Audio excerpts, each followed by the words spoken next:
کہتے ہیں پھر بیوی, آج کل یہ بڑے مسائل ہیں نا, بیوی بدنام بہت کرے گی, دیکھو بچوں کو چھوڑ دیا اور ماں کو چھوڑ دیا. میں نے کہا یار جو بدنامی, بعض خواتین جو میرا بیان نہیں سن رہی ان کی بات کر رہا ہوں, وہ کرتی ہیں بدنام. اور ہمارا کلچر ایسا ہے کہ عورت کے دو آنسو سنے دیکھے گا تو بس اسی کی طرف چلا جائے گا, وہ تحقیق نہیں کرتا کہ یہ صحیح کہہ رہی ہے غلط کہہ رہی ہے. ظالم دونوں ہوتے ہیں, مرد بھی ہوتے ہیں عورتیں بھی ہوتی ہیں, میں مانتا ہوں, ایسا نہیں ہے کہ ساری عورتیں ظالم ہیں, مرد بھی بڑے ظالم ہوتے ہیں. لیکن ایک نیچر ہے کہ مرد جب مرد کی بات سنتا ہے یقین نہیں کرتا, عورت کے آنسو دیکھتا ہے تو مرد بھی اسی کی طرف پگھلتا ہے, تو بدنام کرتی ہے. دیکھو بچے چھوڑ دیے اس نے, بچوں سے ملنے نہیں آتا, یہ نہیں کرتا, حالانکہ اندر کہانی کچھ اور چل رہی ہوتی ہے. تو کہہ رہے بدنام کے, میں نے کہا ایسی کی تیسی یار, بدنامی کی کیا ہے, بدنامی تھوڑے دن چلتی ہے, اس کے بعد لوگ, کسی کے پاس ٹائم نہیں ہے آج کل, ہر آدمی اپنے معاملات میں اتنا گھرا ہوا ہے. میں نے کہا یہ جو آخرت میں بدنامی ہوگی, اماں کو یار اس بڑھاپے میں آپ اکیلا چھوڑ دو. کہہ رہے میں کراچی میں رکھوں اور ان کے لیے ملازم رکھوں. میں نے کہا نہ, بوڑھی ماں ملازم کے ساتھ اس کی گود میں سر رکھ کے سو, یہ تو بڑھاپے میں تو ماں کا مزہ ہے یار. ماں باپ جتنے بوڑھے ہوں اتنے زیادہ اچھے لگتے ہیں.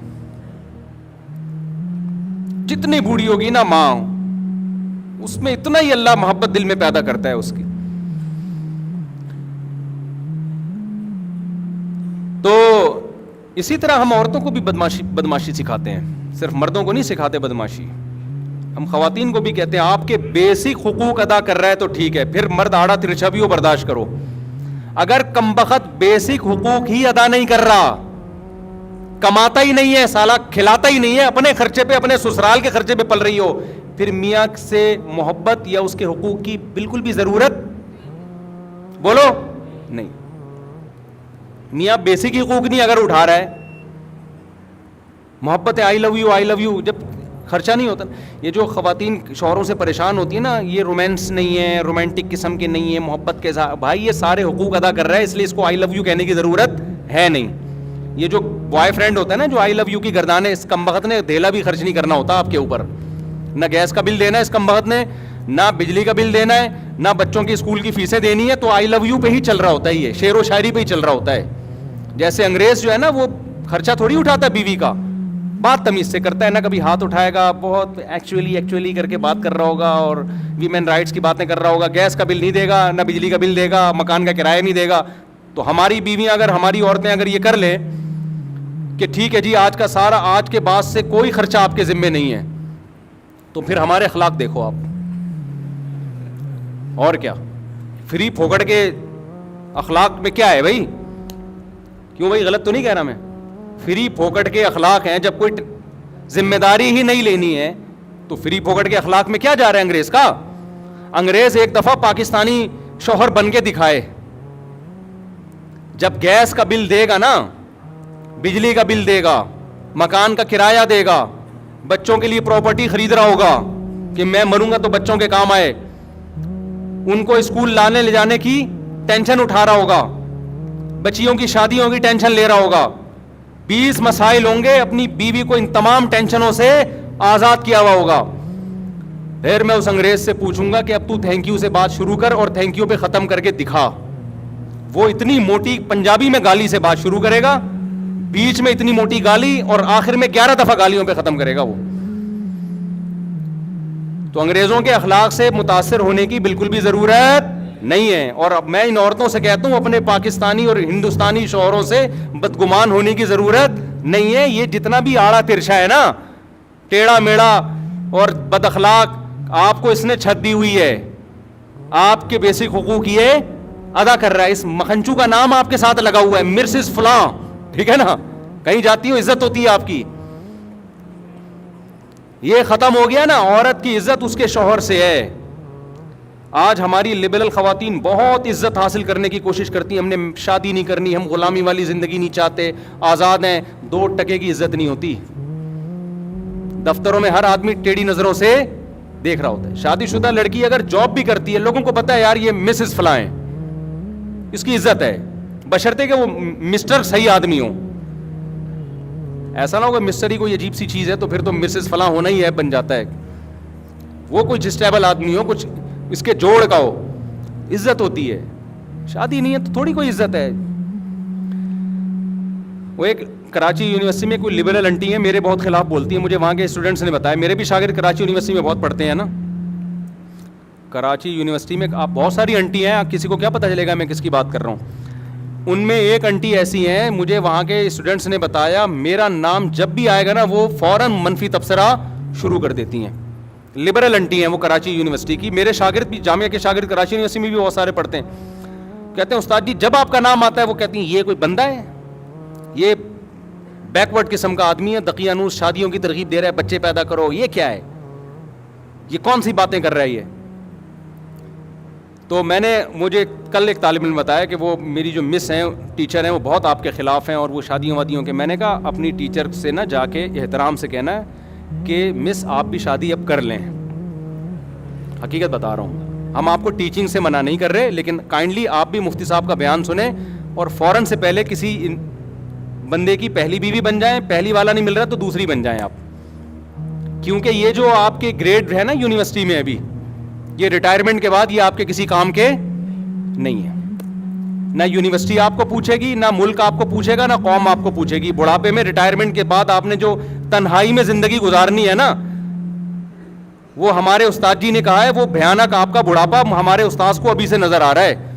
یقین نہ آئے تو ذرا لبرل انٹیوں کا سروے کر کے دیکھ لو, جنہوں نے جوانی ایجوکیشن اور جاب میں گزاری, نکاح کو انہوں نے ترجیح نہیں دی, ان کا بڑھاپا اور کیسا, اور بڑھاپا کا مطلب 90 سال نہیں, 50 55 بس. سمجھتے ہو کہ نہیں سمجھتے؟ تو میں نے کہا اپنی استانی صاحبہ کو احترام کے ساتھ کہہ دینا, اپنی ٹیچر کو, کہ مس آپ بھی کبھی سنجیدگی سے مفتی صاحب کے بیانات سنیں اور کائنڈلی آپ کے اسٹیٹس کا, آپ کی پروفائل کا, آپ کو اگر کوئی کمارا چھڑا چھاٹ نہیں مل رہا تو مفتی صاحب کا بیان سنیں, کسی پروفیسر سے دوسری بیوی بن جائیں آپ پروفیسر کی. سمجھتے ہو؟ وہ آپ کے لیے زیادہ بہتر ہے. ہم آپ کو یہ نہیں کہہ رہے کہ ٹیچنگ چھوڑ دیں آپ, لیکن اس کو پہلے فوکس کریں, یہ ضرورت آپ کی زیادہ ہے, ورنہ آگے ریٹائرمنٹ کے بعد بہت بھیانک بڑھاپا ہے آپ کا. پھر یقین نہ آئے تو میں بہت ساری انٹیوں سے ان کی ملاقات کروا دوں گا کہ جنہوں نے ٹیچنگ کو اور جاب کو ترجیح دی, شادی کو ڈیلے کیا, جس کے بعد اب وہ ترس رہی ہیں, عذاب میں زندگی گزر رہی ہے ان کی. نیچر سے بغاوت مت کرو میرے بھائی. میں نے کہا نا ڈاکٹروں نے انڈے چھڑوا کے لائے کس پہ, ہمیں انڈوں پہ سیٹ کر دیا نا کہ انڈے کھاؤ. اب گایوں اور دمبوں کی چربی چھڑوا کے ڈالڈا پہ سیٹ کیا, اور کچھ دنوں میں آ جائیں گے دوبارہ کس پہ. تو اسی طرح یہ جو فیملی پلاننگ کی باتیں کر رہے ہیں نا کہ عورت بچے پیدا کرنے سے کمزور ہوتی ہے, سب ڈرامے بازی ہے. یہ تو نیچر ہے عورت کی اولاد پیدا کرنا. کل انہوں نے اسی پر آنا ہے کہ عورت کی صحت کس میں ہے, نسل بڑھانے میں ہے. دیکھ لو اپنی نانیوں دادیوں کو 90 سال زندہ رہی تھیں, ان کو تو جانتی بھی نہیں تھی یہ حمل روکنا کیا ہوتا ہے. زیادہ اچھی لائف انہوں نے صحت کے حوالے سے بھی, مینٹلی بھی زیادہ اچھی لائف گزاری ہے. تو وہ یونیورسٹی کی جو ٹیچر صاحبہ ہیں, میں نے اپنے شاگرد سے کہا ان سے کہنا کہ میں آپ کو بہت ساری لبرل انٹیوں سے ملوا سکتا ہوں. ریٹائرمنٹ کے بعد دیکھو ان بیچاریوں کا حال کیا ہوتا ہے. ہماری دادیاں نانیاں تو کچھ بھی نہیں آتا تھا ان کو, پڑھی لکھی نہیں تھی, کیسی بادشاہوں والی زندگی گزاری ہے بھائی. بہویں بھی ہیں, داماد بھی ہیں, پوتے بھی ہیں, نواسے بھی ہیں, سب نے مل کے بڑھاپے میں خدمت کی ہے. عزت بھی ملی ہے. عزت عورت کو اپنے خاندان سے ملتی ہے, باہر سے نہیں ملتی. کمپنی آپ کو جب تک عزت دے گی جب تک آپ کمپنی کے کام کی ہو. میڈم صاحبہ, کمپنی آپ کو جب تک عزت دے گی جب تک آپ کمپنی کے کام کی ہو. جب آپ کمپنی کے کام کی نہیں, وہ ہو سکتا ہے سال میں ایک آدھ دفعہ تقریب میں آپ کو ہار پھول بھیج کر دیے جائیں, اس کے بعد کوئی بھی نہیں پوچھتا. یہ جتنی سیلیبریٹیز ہیں نا جو مشہور جن کو بڑے بڑے ایوارڈ مل رہے ہوتے ہیں, ان کی عزت صرف اسی وقت ہوتی ہے جب ایوارڈ دیا جا رہا ہے. اس کے بعد گھر پہنچنے کے بعد یہ ویسے کے ویسے بیٹھے ہوئے ہوتے ہیں, نہ داماد ہیں, نہ بہویں ہیں, نہ بھائی ہیں, نہ بہنیں ہیں, کوئی خاندان ہی نہیں ہے بیچاروں کا. 4 شادیاں کر لو, بڑھاپے میں عزت ملے گی تمہیں. جوانی میں تو پھڈے ہوں گے, صحیح بتا رہا ہوں میں. جوانی میں تو حسد جیلیسی سب کچھ ہوتا ہے نا, بیویاں لڑیں گی. تھوڑی عمر زیادہ ہوگی وہ کہیں گی اب کیا رہ گیا لڑنے کے لیے, اکلوتا میاں ہے ہمارا. آپ کو رینٹ بندہ نہیں لینا پڑے گا, کرائے پہ جاپانیوں کی طرح تنہائی دور کرنے کے لیے بندہ بلانے کی ضرورت, بولو نا, نہیں ہے. بچے ہوں گے آپ کے یار, کتنے ہی نالائق بھی پیدا ہو گئے, ایک آدھ تو کام کا نکلے گا نا. اول تو انشاءاللہ سارے کام کے نکلیں گے, لیکن فرض کر لو یار اگر 2 بچے ہوئے وہی بگڑ گئے, اسپیئر میں کچھ بگڑنے کے لیے بھی رکھو. حقیقت ہے اتنے ہوں کہ 2-4 بگڑ جائے تو برداشت کر لو کہ یار باقی ٹھیک ہے, ایک کیا نکلا. اب ہمارے بچوں میں ایک بچہ پڑھ کے ہی نہیں دے رہا کمبخت, برداشت ہو رہا ہے ہم سے کہ چلو یار اس کو پنچر کی دکان کھلوا دیں گے ہم, باقی تو پڑھ رہے ہیں نا الحمدللہ. اگر میرا وہ ایک اکلوتا ہی ہوتا میں تو کہتا طارق صاحب تم تو گئے بیٹا, ایک ہی نکلا وہ بھی کسی کام کا نہیں. حالانکہ کام کا ہے الحمدللہ, یہ نہیں کہہ رہا کام کا نہیں, پڑھائی میں دماغ نہیں چل رہا اس کا. تو ہر آدمی کو اللہ نے ہر صلاحیت تھوڑی دی ہے. سارے ہی پڑھاکو ہوں تو سارے ڈاکٹر بن جائیں گے, سارے انجینئر بن جائیں گے, تم نیچے کام کرنے والے لوگ کہاں سے لے کر آؤ گے. اور بعض دفعہ ایک بچہ پڑھائی میں نہیں چل رہا ہوتا, وہ اس لیے نہیں چل رہا ہوتا, وہ ایکسٹرا آرڈینری ذہین ہوتا ہے. وہ میں اگر اسکول میں پڑھائی میں چلتا تو آج میں یہاں بیٹھ کے بیان نہیں کر رہا ہوتا. ہمارا تو دل لگتا ہی, ہم تو شرارتوں میں آگے تھے بہت. ایک ایج کے بعد پھر ہم نے پڑھنا شروع کیا, پھر دماغ لگ گیا ہمارا. تو آپ کو تھوڑی پتا ہے اللہ آپ کے بچے کو کیا بنانا چاہتا ہے بھائی. اللہ آپ کے بچے کو کچھ اور بنانا چاہتا ہے. میرے جتنے کزن جو پڑھاکو تھے کسی کام کے نہیں ہیں, معذرت کے ساتھ میرے کوئی کزن اگر بیان سن رہے ہوں, زیادہ تر وہی کام کے ہیں جو پڑھاکو نہیں تھے. وہ کمپیوٹر پہ ٹھک ٹھک ٹھک بیٹھے, پتہ نہیں کیا کیا بن گیا یار کمپیوٹر بھی سیکھ کے نا. امریکہ کی کمپنیوں سے آرڈر پکڑنے شروع کر دیے انہوں نے. اور ایک بیٹھا ہوا ہے وہ رٹے لگا رہا ہے, از کالڈ نیوٹنز لا. آدھا قانون یاد ہے اس کو, شروع کا یاد نہیں ہے. لیکن پڑھائی کی ویلیو ہے. اب میرے بیان سن کے بعض بچے اور شرارتی ہو جاتے ہیں, پڑھیں گے تو کچھ آگے چلیں گے نا, لیکن ٹینشن لینے کا نہیں. ہمارا ایک بچہ نہیں پڑھ رہا, ٹینشن نہیں لیتا, میں دیتا ہوں اس کو تھوڑے بہت تانے وانے دے دیتا ہوں. اچھا بس بیان ختم کر رہا ہوں, اور یہ بہت زیادہ ہو گیا, آپ مجھے 1:20 پہ بتا دیا کریں نا.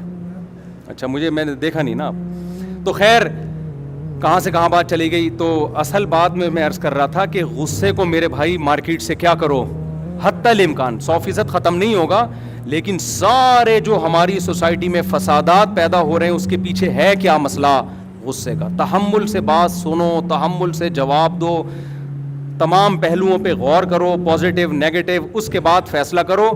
تو نبی صلی اللہ علیہ وسلم نے ایک صحابی کے چہرے پہ ان کی تعریف کی, فرمایا تمہارے اندر 2 چیزیں ایسی ہیں جو اللہ اس کے رسول کو بہت محبوب ہیں, ایک الحلم والانات, ایک بردباری اور ایک جلد بازی سے اجتناب. جب بھی تم فیصلہ کرتے ہو بہت زیادہ سوچ بچار. تو یہ اگر آپ زندگی میں یہ طریقہ اختیار کریں گے تو انشاءاللہ دنیا میں بھی کامیابی ہوگی اور آخرت میں بھی. اللہ تعالیٰ سمجھنے کی عمل کی توفیق عطا فرمائے.